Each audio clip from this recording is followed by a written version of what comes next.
Bill, Chris, Tenny Britton. We're here for this week's Church Tips.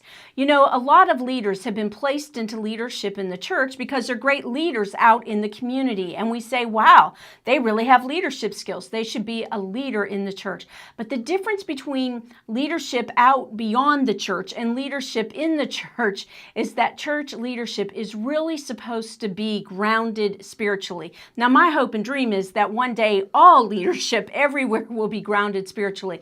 But it's got to start in the church. And for that reason, we have got to build spiritual foundations with our leaders. And what we want to offer this week in this week's church tip is what we call building spiritual foundations. And it's the 5 informal accountability questions. And you can find the list of all 5 at billtennybritton.com in my blog. But we want to talk specifically about probably what is the core and the foundational piece that helps really ground church leaders in faith. And I can tell you that we've been doing this now for a number of years in churches, and we've seen whole churches turn around specifically because they have built the spiritual foundation, not just on this question, but on the rest of them. So here's the first question, and it's, like I said, the foundational question.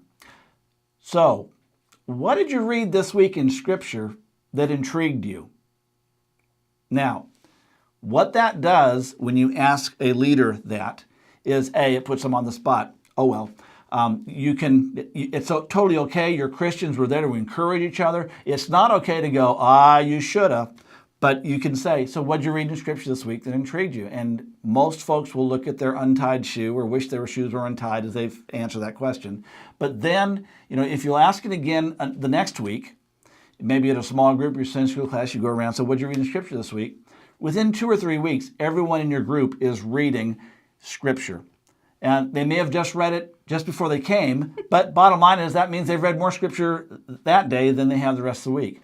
The goal here is to help people to get into the Word. Now, when people are just getting in the Word, you want to help them get a good translation, one that they will read, one that they like reading, and you also want to get them into reading in the Gospels to begin with, if they're not used to reading Scripture.